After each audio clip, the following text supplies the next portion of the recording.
The cottage is silent, the food Tobias left behind for me still on the table, but somehow my appetite is gone. You're just gonna not eat because of that? Whatever.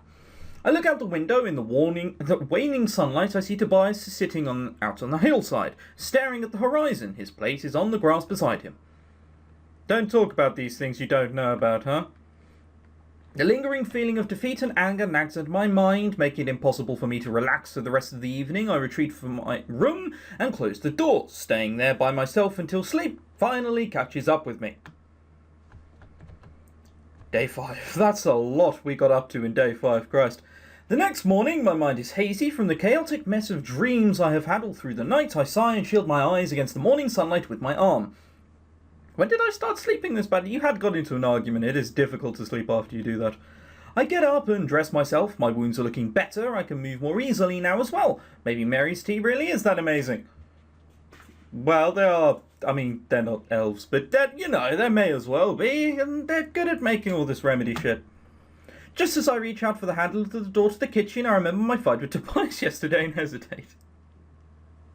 You only remember that now. You go to sleep and you're just like, oh, terrible. Terrible dreams. Why was that again? Fuck knows. Walk out. Oh yeah, I remember now. Do I really want to talk with him now? Why am I suddenly so worried about facing that man in the first place? It's not like his opinion matters and what I have to do, is it still? I stand there for another couple of seconds before taking a deep breath, collecting myself, then I finally open the door. Well, he's either going to bring it up immediately or pretend it never happened. I feel there's going to be no middle road here with Tobias. Good morning, Tobias. Yeah, good morning. Tobias is unsociable as usual as I enter the kitchen. He sits at the table, not looking up as I greet him. It looks like I'm early today as he hasn't even finished his own breakfast. This obviously doesn't suit him. I sit down in the chair opposite of him, getting ready to eat myself. My heart is beating a little faster than usual at the tension in the air, but I try to act like nothing has happened. Oh my god, I'm being that person? We're not going to address it and sort it out like adults. We're just going to be like, let's just pretend nothing ever happened and pave over the cracks. Nothing's ever gone wrong with that before. Don't mind me, just, continue what you were doing. He obviously intends to do just that. Well, if he keeps quiet, then at least I won't get in another fight with him. Amen to that. I resign myself to spend the morning in silence when a knock at the door interrupts the peace. What? Tobias looks almost as surprised as me. I guess he's not used to having people visiting, at least not at this hour. But none of us even get the time to get out of our chairs before the door opens on its own. Oh, God, it's you. Can we just spend more time with that freaky Casper bloke? I don't remember his name, but that freaky Casper, he seems much more likeable than these two. Sorry for intruding. Gavin enters with a grin on his face while Tobias looks like someone just emptied a bucket of cold water in his face. Oh, you're not done eating yet? Great timing. What do you want here? Yes, I can see there's a feud. What's with that greeting? I came to keep you company, of course. Company? Yeah, I felt sorry for the lady having spent such a great morning in this depressing company, so I thought I would stop by to liven things up a bit. That is really not necessary. Looks Tobias is reaching his limit. Now, I'm sure he means well. Of course I do. Gavin enters the kitchen, completely disregarding Tobias's obvious discontent, then he places a large basket on the table.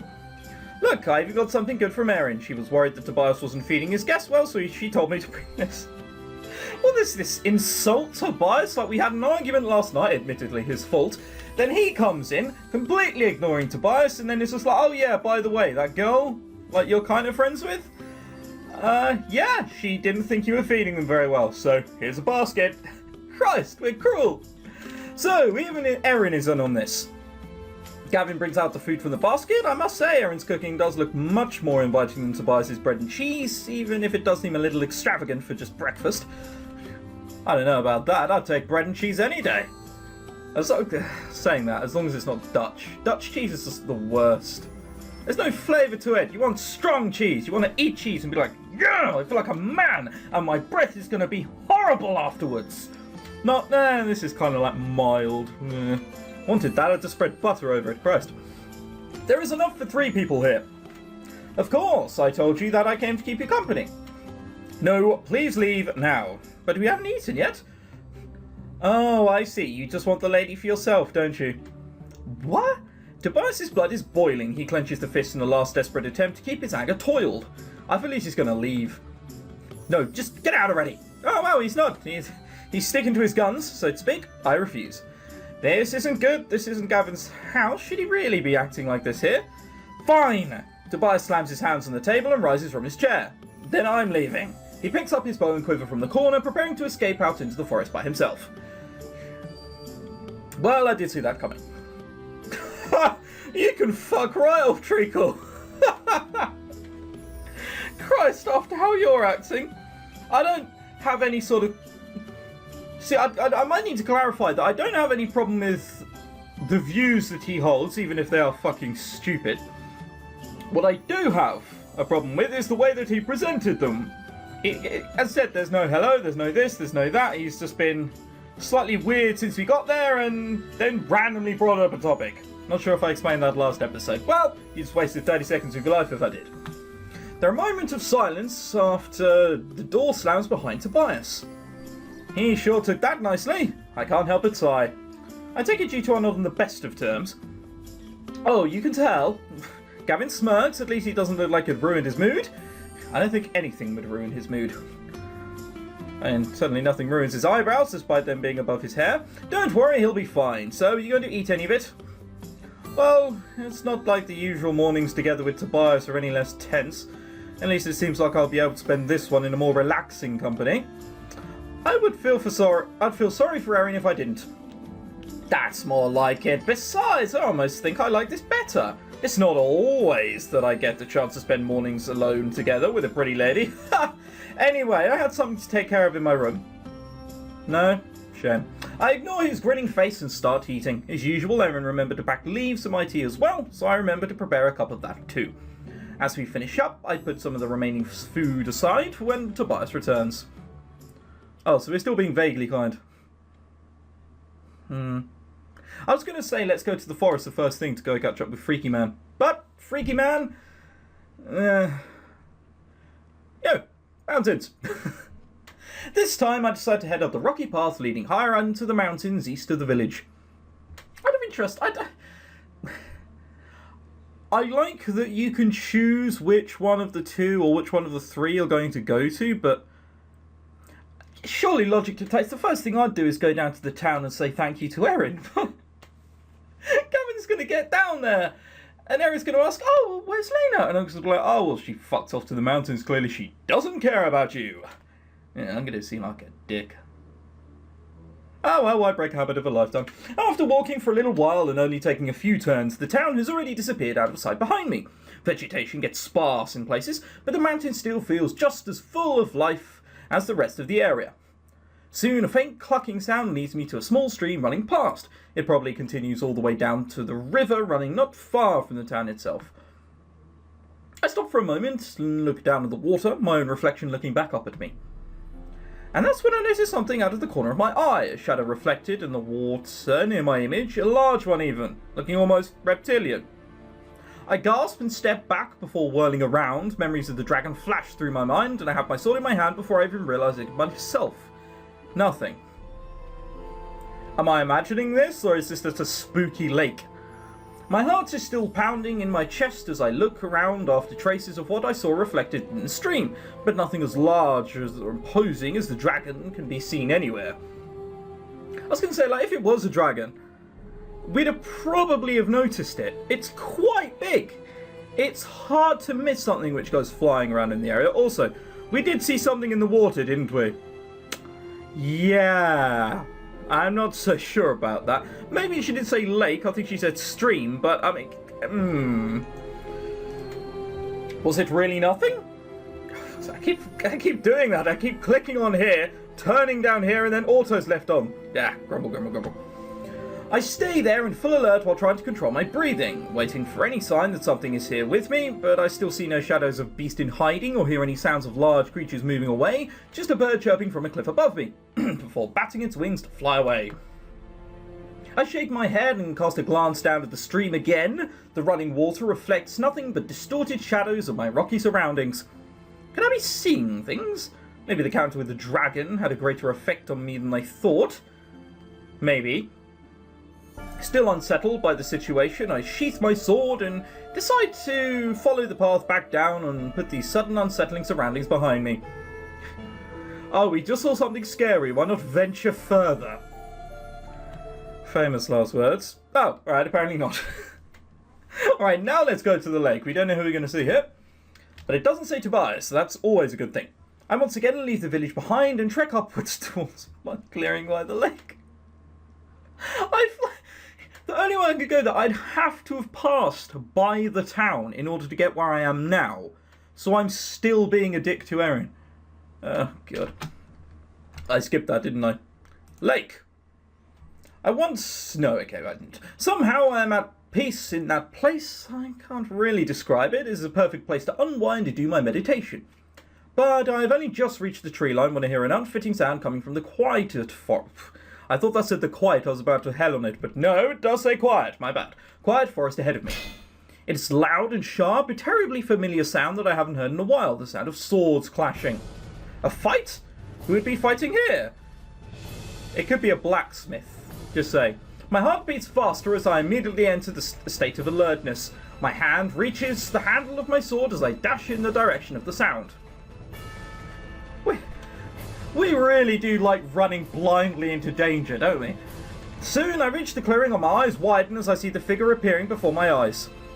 I almost feel my heart coming to an abrupt halt for a second that seems to take forever to pass. From the bushes and the trees, the man dashes out and spins around, sword ready in hand, his eyes directed towards the trees that he just came running through himself. He has long, bluish hair and wears a familiar white and blue uniform. That's not blue. It's grey. Just saying. The sight makes me stop in my tracks. Simon! Oh, it's Simon! I'd forgotten what you look like. The man turns his head in surprise and looks at me. For seconds our eyes meet and someone else comes out of nowhere. Really? Why are you two getting in a fight?